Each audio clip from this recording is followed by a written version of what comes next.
Oke guys, nah hari ini kita akan belajar mengenai persamaan trigonometri lagi. Tapi bukan yang kayak kemarin ya, yang persamaan bentuk kuadrat, bentuk aljabar maupun bentuk yang sederhana. Nah, di sini kita akan belajar mengenai persamaan trigonometri yang bentuknya itu A cos X ditambah B sin X ditambah sama dengan C. Nah, tapi sebelum kita mencari himpunan penyelesaiannya, bentuk ini kita harus ubah dulu ke dalam bentuk ini atau ini. Jadi memang ada dua ya. Jadi bebas teman-teman mau pakai cos atau sin. Pak, kenapa nggak ada tan? Nah, kita tahu bahwa di dunia trigonometri itu sebenarnya ada dua dasar yang menyusun semuanya, yaitu sin dan cos. Nah, kenapa itu? Ya, karena dasarnya adalah sin dan cos, makanya kita menggunakan sin dan cos, dan tentu mengikuti pasangan di sininya ya. Kenapa cos? Kenapa ada cos? Kenapa ada sin? Di sini karena cos dan sin. Nah, yang jadi poin penting di sini adalah rumus ini digunakan ketika bentuk sudutnya itu sama. Contoh, kalau di sini X, di sini 2X, bentuk ini tidak bisa digunakan. Kenapa? Karena sudutnya tidak sama gitu ya. Jadi kalau di sini 50 ya di sini juga harus 50. Jangan di sini 60. Nanti nggak bisa kita gunakan rumus yang ini. Oke ya. Nah, yang jadi penekanan juga adalah ketika di sini misalkan 5X, di sini 5X, sudut di sini juga harus 5X gitu ya. Gitu ya caranya ya. Nah, sebelum kita mencari himpunan penyelesaian, kita harus mengubah dulu bentuk ini senilai dengan yang ini atau ini. Nah, Pak, tandanya pakai yang positif apa negatif, atau pakai cos atau sin? Bebas, teman-teman pakai cos atau sin itu terserah teman-teman mau yang mana.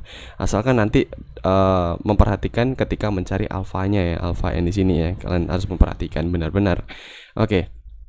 Di sini akan saya kasih contoh sampel menggunakan cos ditambah, menggunakan cos dikurang, sin juga gitu. Nah, di sini kita lihat contoh yang pertama.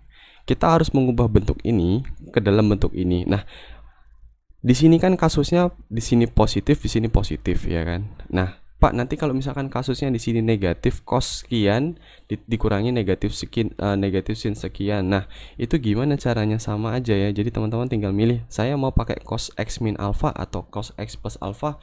Ya udah pakai itu aja. Mau soalnya bagaimanapun itu sama nanti bentuknya gitu ya. Jadi jangan masalah, Bapak contohnya plus berarti harus pakai yang plus ya Pak. Enggak. Jadi teman-teman bebas mau pakai yang cos k cos x kurang alfa atau k cos x tambah alfa maupun k sin x tambah alfa maupun k sin x min alfa, itu bebas. Mau kategori jenis soalnya itu bebas mau pilih yang mana asalkan bentuk sudutnya sama gitu ya.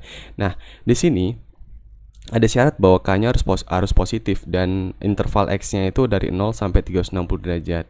Nah, di sini cara menentukannya adalah ketika kita mencari nilai A itu sama dengan berapa? Ya kan, A itu kan kita sama dengan kan A cos X itu kan sama dengan yang ini.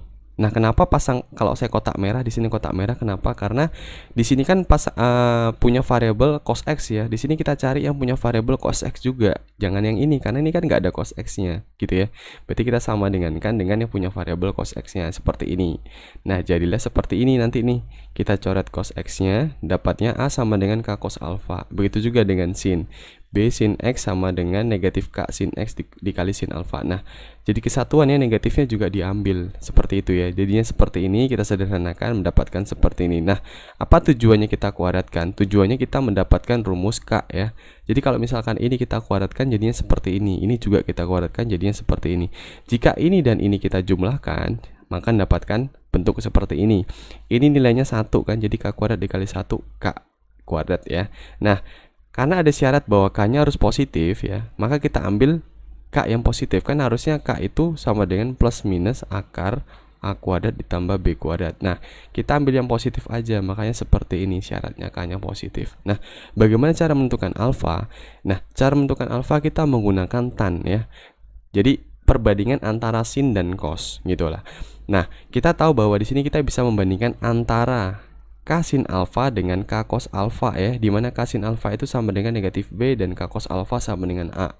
Kemudian kita bentuk menjadi seperti ini, K-nya kita bisa hilangkan.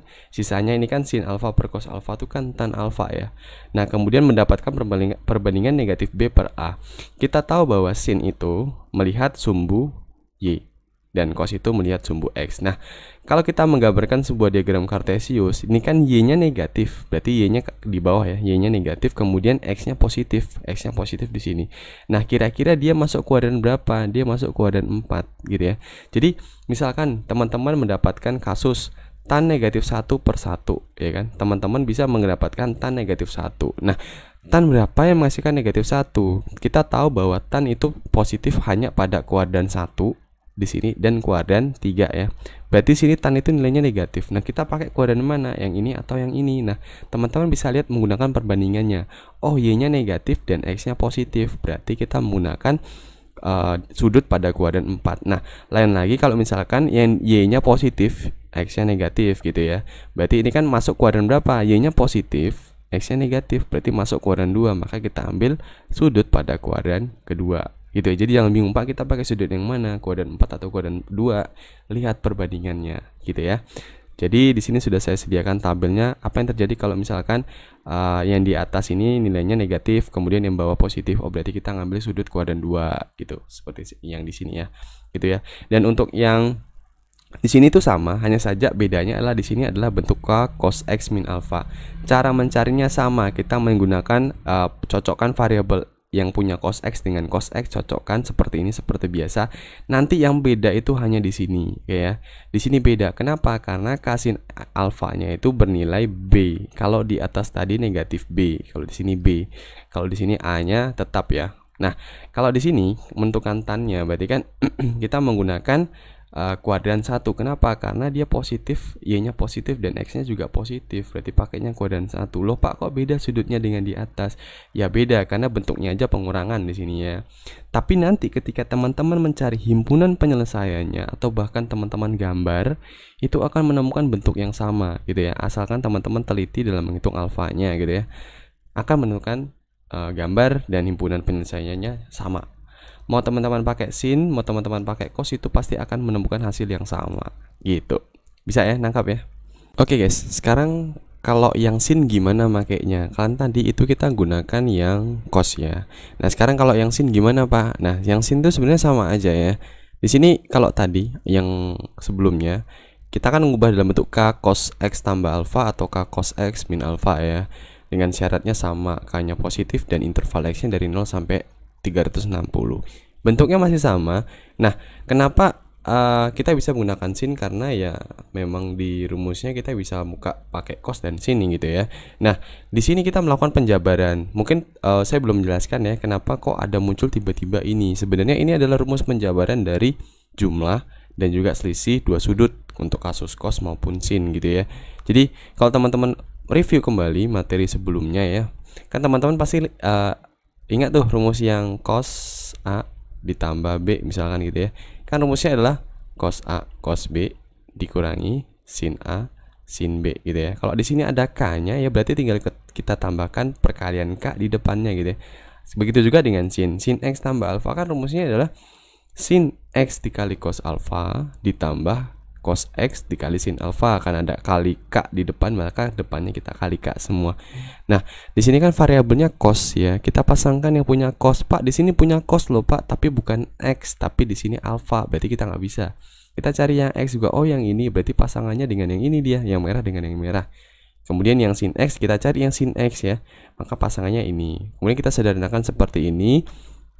Langkahnya sama, sampai di sini itu sama ya. Sampai mencari K-nya itu sama. Kemudian cara beda yang bedanya adalah mencari alfanya ya. K sin alfa per K cos alfa, K-nya bisa kita hilangkan, sisanya seperti ini. Nah, lihat.